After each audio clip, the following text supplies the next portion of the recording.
Our next speaker is Ben Dyson, co-author of Modernizing Money, Why Our Monetary System is Broken and How It Can Be Fixed.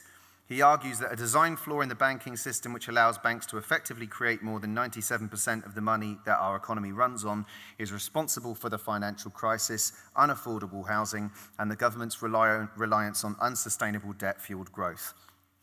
The proposals were recently featured by the Financial Times. He's the founder of Positive Money, a campaign for a banking system that works for society and not against it. You can find out more information at positivemoney.org, but please welcome Ben Dyson.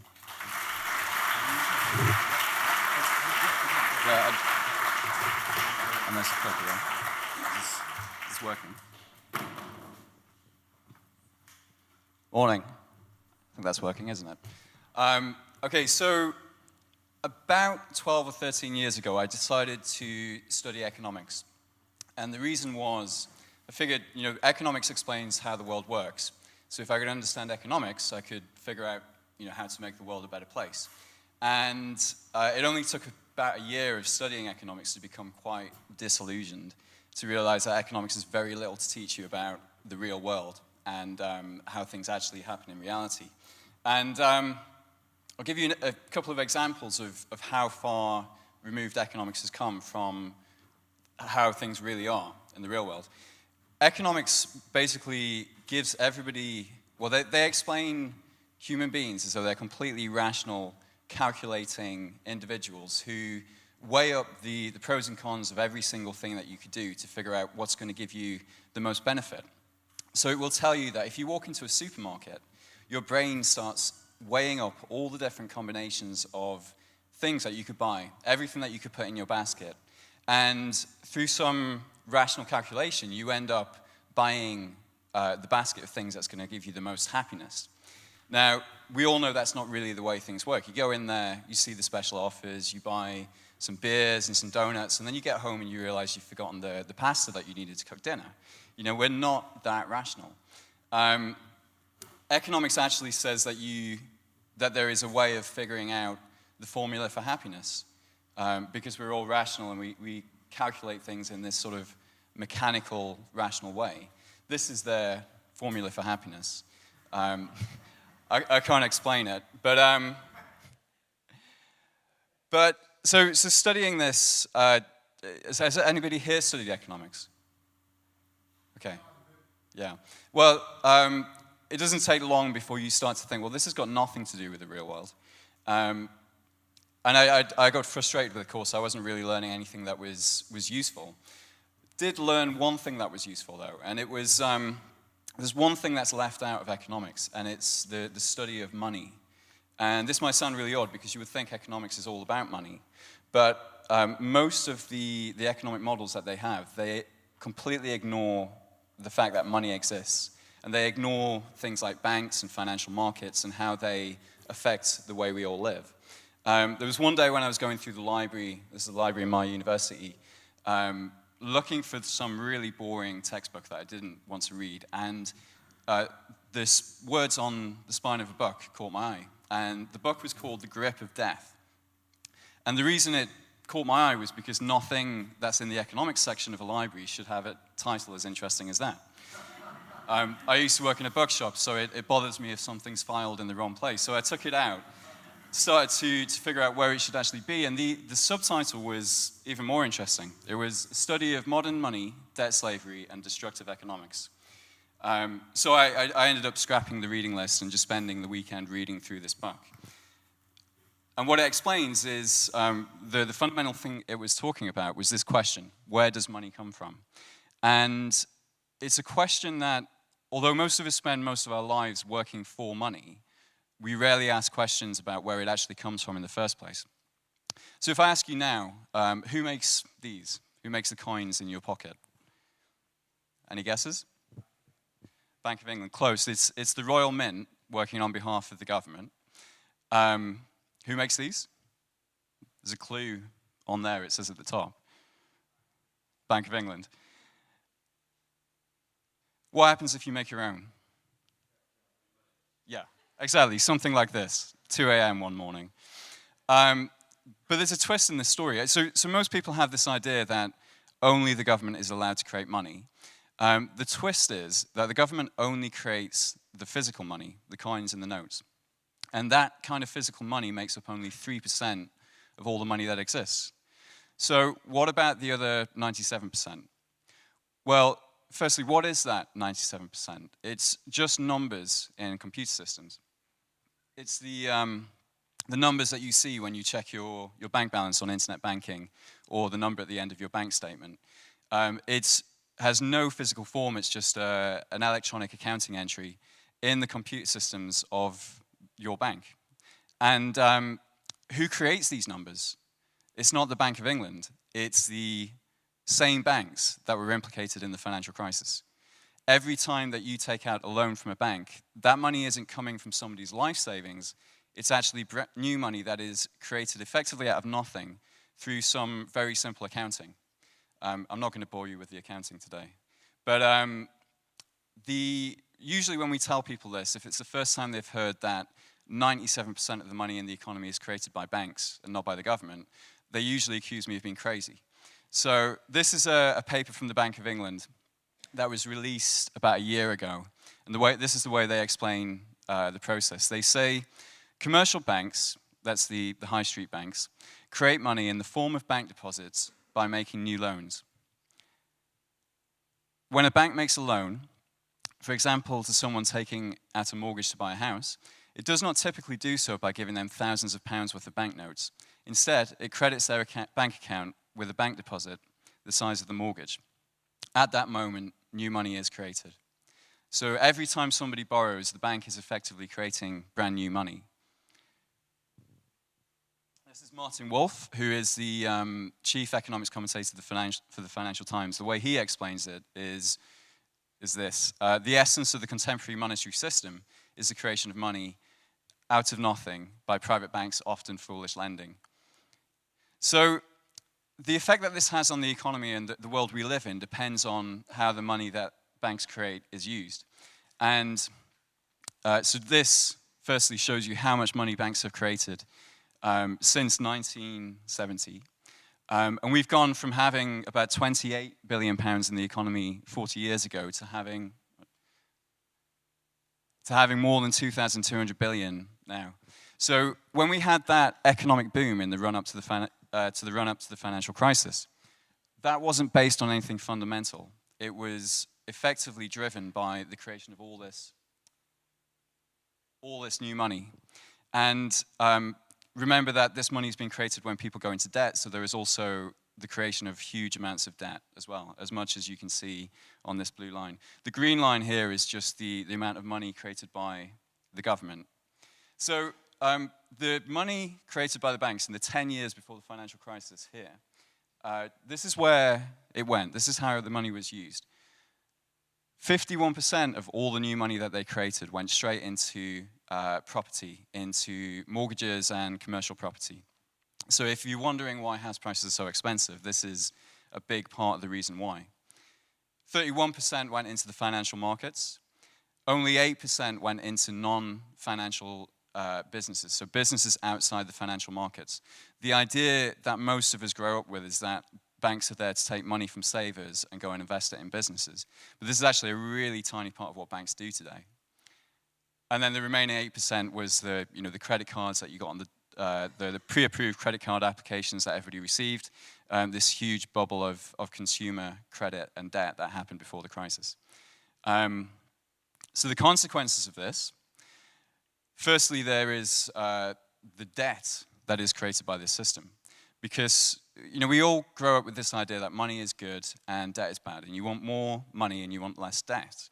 And even after the crisis, the crisis was caused partly because people took on too much debt. So after the crisis, we had people like David Cameron saying we all need to pay down our debts for the sake of the nation. But there's a problem with that.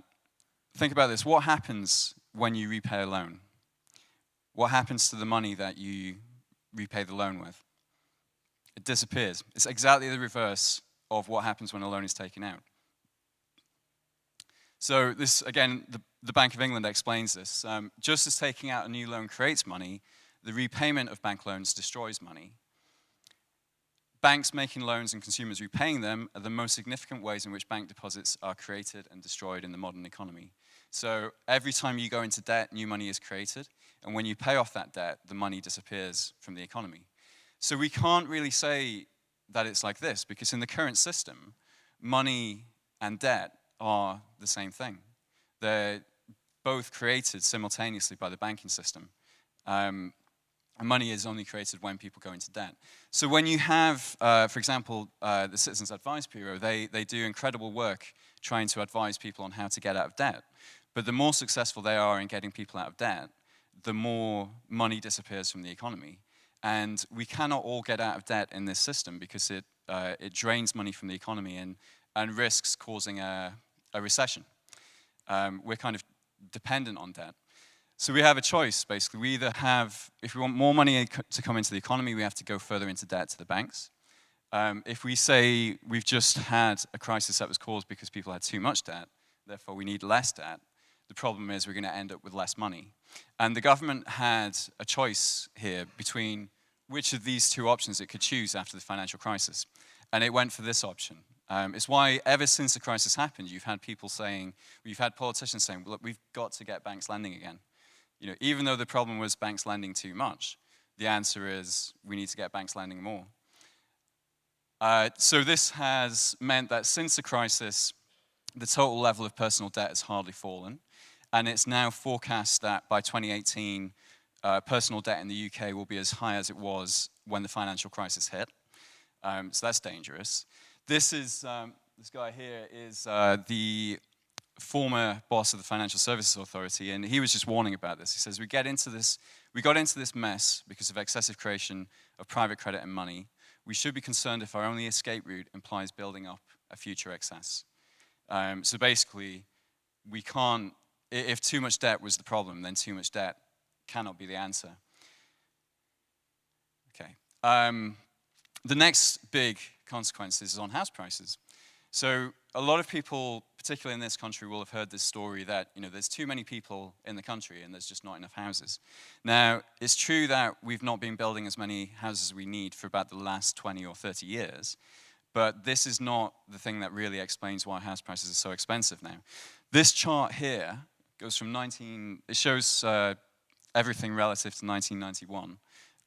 And this purple line, you can't read that, but this purple line is house prices. This green one at the bottom is the population.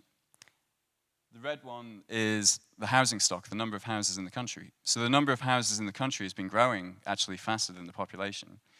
The only thing that really explains house prices is this one at the top, which is mortgage lending. And if you remember that every new mortgage loan is creating new money, what this is huge amounts of money flooding into property, pushing up house prices, making houses more expensive, and really requiring people to go further and further into debt. And that's what happened as one of the main drivers of the financial crisis was the house price bubble. And it's also what is happening now in the last sort of couple of years. So for example, this chart here just shows you if you're buying your first home, how much of your salary after tax is going on the mortgage. And you can see here, for the UK as a whole, it's about 30% at the moment for first-time buyers. It doesn't look too bad if you go back across the chart. It's, you know, roughly comparable to how it's been in history. But what's different here is that interest rates are at their all-time 300-year low. Once those rates go up, that cost of living for first-time buyers is really going to rise as well.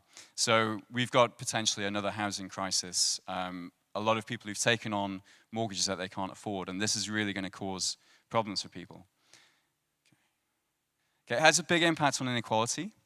If you think that we're effectively renting all the money we use, and people have to pay interest on all of the debt that is created when this money is created, the result of this across the economy means that the bottom 90% of people are paying interest on net to the top 10%. So it's a continual redistribution of income to the richest. And again, through the housing bubble, when you push up the price of houses, those with the houses become wealthier. those who are frozen out of the market or can't get the mortgage in the first place because they haven't got the salary end up poorer and poorer and also paying off somebody else's mortgage. Right now, there's about 5,000 families made homeless every year. There are 3.9 million households, which is about 1 in 5, who only have enough savings for 1 month's rent or mortgage. That's a really dangerous situation to be in. You only need to be made unemployed unexpectedly, and within a month in that situation, you're in dire straits. The poorest 10% owe 4 times their household income. If you're in that poorest 10% and you owe 4 years of your income in debt, there's almost no chance that you will ever get out of debt. You'll be in debt until you either die or you declare bankruptcy. Okay, so how can we change it? So the organization that I work for, Positive Money, is campaigning for a reform to the way that banks work, which would fix this way that money is created by the banks. Something similar happened probably about 170 years ago, where in those days, the government only took responsibility for creating coins, and banks were actually able to print paper money. What would happen is you put your coins into the bank, they give you a piece of paper to say you have deposited £5, and then people started to use the paper money instead of the coins because it was easier. It was easier to carry around. It didn't weigh so much. And the banks eventually realized, hang on a minute, if people take these pieces of paper from us and we just write something on there, what happens if we just write anything? If we could actually lend money by just writing out more pieces of paper. And they effectively at that point had the power to create money. They, with that sort of temptation, they overused it. They created too much money, and it caused a property bubble, caused a financial crisis. This was back in the early 1840s. In 1844, the government stepped in and said, well, we're not going to allow the banks to create money anymore because they have too much incentive to abuse that power. And they passed a law, this was the Prime Minister at the day, passed a law in 1844 to say only the government, through the Bank of England, will be allowed to create coins and paper money. Now, obviously in 1844, you didn't have any kind of electronic debit cards, credit cards, internet banking. There was none of this, and they didn't foresee it. And the way they wrote the law meant that it only applied to physical money. It only applied to coins and paper money, and it never applied to the electronic money that we now use for 97% of all the money in the economy. So what we're saying is that law should be updated, and there's 3 key things that need to happen. First, you need to take the power to create money away from the banks and return it to some kind of transparent, democratic, accountable body. Now, we know from history you can't trust the banks with the power to create money, but most people would not trust these guys either. Politicians would have, if you give politicians the power to print money, they have the same incentives as the banks to create too much. Before every election, you'll see huge amounts being created, paying for white elephants and whatever they think will win votes. So you need to separate 2 parts of the decision. One is how much money should be created, and that decision needs to be based on what the whole economy needs, not the needs of one particular industry or the banking sector. Second decision is, what is that money going to be used for? And what we're saying is there should be a money creation committee that looks at the whole economy and decides how much money should we create to keep the economy running, to keep people employed, to create jobs. That may be at the Bank of England, but it may be something completely new that's set up. The important thing is it needs to be as transparent and accountable to the public as possible. And then when they create money, it would be transferred to the government. And then, although there's many, many problems with the way democracy works in this country and every other country, at least the government has some kind of mandate to choose how to spend this newly created money. They could get it into the economy either through more government spending, so it could be building affordable houses, it could be any kind of government services that they provide. They could reduce taxes on everybody below a living wage, for example. So if you don't earn more than the living wage, you don't pay any tax. They could even just divide the money up between everybody equally, give everybody an equal share. And that option is usually quite popular when we do a show of hands. Okay, so when they did quantitative easing, the Bank of England created £375 billion of new money, but it pumped it into the financial markets, and it only really resulted in, because it's not easy to read, but it only actually resulted in about £30 billion of additional spending in the real economy. So about £30 billion of additional employment and real value creation. Most of the money stayed in the financial markets, where it pushed up stock prices, benefiting the richest 10%, but doing very little for everybody else. If you allowed the government to create money in the way that we're suggesting, and they get that money into the real economy instead, you would only need £10 billion of new money created to result in the same impact as that $375 billion that they created after the crisis. So it's far more powerful, it creates more jobs, it creates more employment, it gets the economy going again, without the impact on making the rich even richer that quantitative easing has had. Okay, the next thing is you need to create this money free of debt. So in the current system, money is only created when people borrow. In the system that we're advocating, money will be created without anybody actually having to go further into debt. And what this means is instead of having this catch-22 situation where you can either have more money and more debt, or less debt but less money, you can actually change the dynamics. As the state is creating new money, that money can come into the economy and it can be used to pay off the existing debts that we have. So you could really pay down existing household and personal debt. There would still be a role for banks, but they would actually be middlemen between savers and borrowers. They would no longer have this power to create money, and they wouldn't have so much influence over the economy either. And then the final thing that you need to do is make sure that that new money that is being created goes directly into the real economy.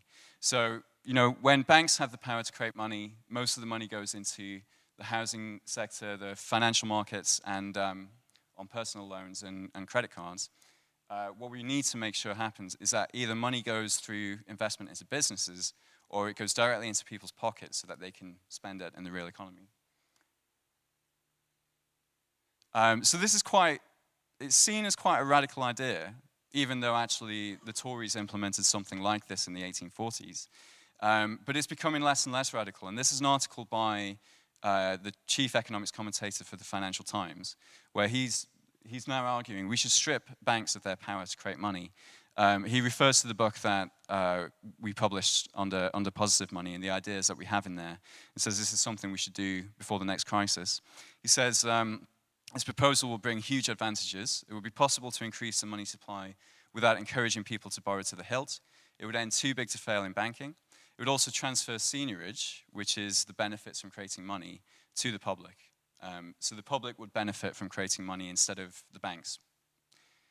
Now, so this is really the key question here. If money is power, which it clearly is in today's economy, then who do you want to have that power to create money? Should it be the same banks that have used that power to create essentially a huge financial crisis that has left the public with housing that almost nobody can afford, huge levels of debt, government services being cut in order to rescue the banking sector? I would say these guys clearly can't be trusted with that much power. And what we're arguing for at Positive Money is to take that power back to the public interest, to make sure that money is only created and used in the public interest, and that there's some transparency and democratic accountability over how this power is used. If you want to know more about the technical details, the Positive Money website is full of videos and things you can read that explain more about how this system works and how it could be fixed. We also have local groups around the country. There's about 30 groups at the moment. So you can get involved in there in campaigning for changing this. If you want to sign a petition, sign up on the website. We're going to deliver a petition to the new Prime Minister, whoever that is, saying that this is something they need to address in the next Parliament. And that's it from me. So thank you.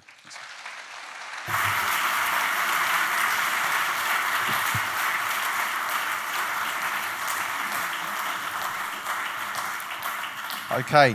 Right, thank you very much, Ben. That was excellent. I want to take a couple of questions. My lovely assistant here, Sarah, will be taking your questions, so do raise your hand. I actually have one of my own. The rhetoric coming from the establishment at the moment is all good, you know. It's like the economy's back, guys. Growth is back, jobs are back. Is that got anything to do with the 30 billion, like an initial sort of like a burst of light before the gloom, or have they fudged their figures? It's driven by more money creation by the banks. It's driven by people going into debt. Consumer debt is on the rise now. People are borrowing more on credit cards and personal loans than they have been since before the crisis. Housing debt is going up. So in 2013 alone, the banks created £20 billion of new money just for mortgages. So that is basically £20 billion of new money coming into the property market, not financing building more houses, but pushing up the prices of existing houses. And so the economy, we're still in the situation where we have to drive the economy through going further into debt, and that cannot happen indefinitely. It's unsustainable, and at some point it's going to crash. So a lot of the new jobs have been created through like lower sort of menial jobs or service sectors and financial systems. Yeah, things like the 0-hour contracts. Apparently, I'm not sure what it is for the UK, but you only need to be employed for a few hours a week to not be considered unemployed. So you have a lot of people who are officially employed. This talk about having created 1 million jobs since the crisis. They could be 1 million jobs, but people working, one afternoon a week, not enough money to live on. So it's a bit of a statistical illusion. Right. Okay. Can we have a question from the? Hello there, Ben. Ivor Callop from St Albans. Thank you for your work. It's kept my sanity. In your experience of talking with MPs and sovereign money, do you get a sense of resistance there, and does that resistance come from stupidity and or ignorance, or is it more about ideology in terms of where they want the power base to lie, i.e. with large corporates and not with individuals and democracy? Yeah, I think the big problem with MPs is just the lack of understanding. We did a survey last year of members of parliament to ask them if they knew how money was created. And 71% of them said that only the government could create money. So they actually don't understand the way the system works. There's almost no understanding of this, even at sort of quite a senior level. And until you understand that banks create money, you then can't make the connection to things like house prices and personal debt. Until you've made that connection, you're not really ready to talk about why the system needs to change. So one of the big things we have to do is really take a bit of time to help politicians to understand the way the system actually works. And that's quite a slow process, but it's necessary. So you're saying George Osborne is ignorant and not? He's definitely ideological, but I think he's quite ignorant of this issue. I don't think he has an informed position on it. One more question?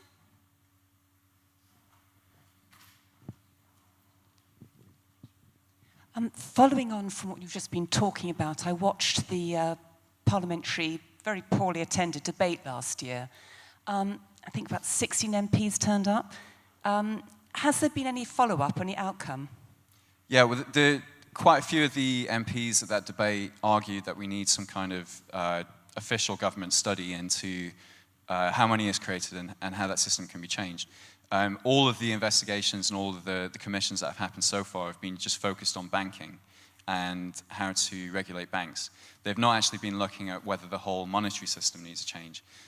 So what we're trying to do now is really push for them to set this commission up. And it's on hold a little bit because of the election. Once we know who's in power, then we'll be able to start trying to work with people to push that forward. Yeah. Thanks. One more. Okay. The last one.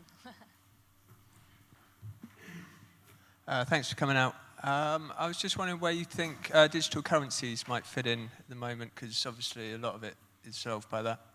Yeah, I think the Bitcoins and the cryptocurrencies are really interesting. I don't think they're going to take over. There's a lot of people saying, this will take over state currencies. and national currencies, but for the vast majority of people who've been using a particular currency their entire lives, it's quite difficult to convince people to try something else. There's actually a lot of trust in the national currency despite the problems with it. What I think is interesting is that the Bank of England now, they've set up a new research department which is doing essentially a bit of blue sky thinking, and in that they've said, what is the relevance to us as a central bank of digital currencies, and actually should we be issuing a digital currency? What I'm saying is they don't need to issue some kind of Bitcoin pound. They should just be creating money outright anyway, which they've been able to do. They could have done that electronically for the last 30 or 40 years, but they've just given up that responsibility to the banks. So, cool. Thank you. Thanks.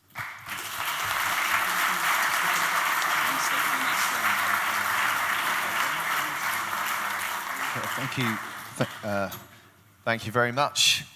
Okay, so I've come unprepared.